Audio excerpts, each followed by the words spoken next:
మీడియాలోకి వచ్చిన కొత్తల్లో ఏదైనా ప్రెస్ నోట్లు వస్తూ ఉంటుంటాయి కదా.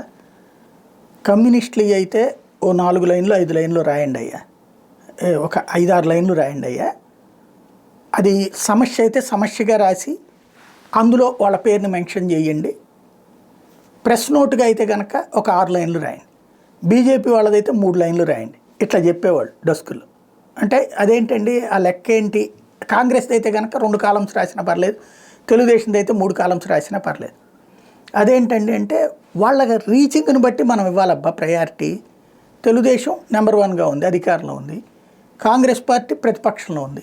కాబట్టి తెలుగుదేశానికి 3 కాలమ్స్ ఇస్తే, కాంగ్రెస్కి 2 కాలమ్స్ ఇస్తే, అదే సందర్భంలో కమ్యూనిస్టులు మరి వాళ్ళకేం లేదు కదండి అంటే వాళ్ళు కూడా ప్రభావితమైనటువంటి శక్తులు కదా, వాళ్ళకు ఒక 6 లైన్లు రాయండి. అదే బీజేపీకి అసలు ఏం లేదు కదా, వాళ్ళకు ఒక 3 లైన్లు రాయండి. అదేంటండి కేంద్రంలో బీజేపీ కూడా స్ట్రాంగ్గానే ఉంది కదా అన్నామంటే ఏ స్ట్రాంగ్ అలా బొందా అంటే ఇక్కడ ఐడియలాజికల్ జర్నలిజం కాన్సెప్ట్ చెప్తున్నాను. అంటే పత్రికలు ఎజెండాల్ని తమకి తాము క్రియేట్ చేయడం. ఇవాళ 1,35,00,000 ఓట్లు 40% ఓట్లు సాధించినోడు జగన్మోహన్ రెడ్డి. మొన్నటిదాకా 5 సంవత్సరాలు ముఖ్యమంత్రిగా ఉన్నాడు. ముఖ్యమంత్రికి ఒక పెద్ద లేఖ రాశాడు. ఇప్పుడు ఆ లేఖని ఇది కరెక్ట్గా ఇది వార్త ఈనాడు 6 లైన్ల వార్త.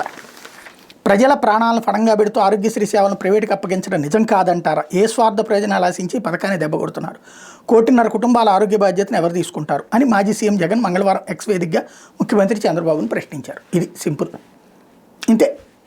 అదే ఇదివరకు చంద్రబాబు గారు జగన్కి రాస్తే ఫ్రంట్ పేజీ బ్యానర్ నిలతీసిన బాబు, నిగ్గతీసిన బాబు, వణికించిన బాబు. ఇది ఎజెండా బేస్డ్ జర్నలిజం నడిచేటప్పుడు నీతి ఎక్కడా, ధర్మం ఎక్కడా?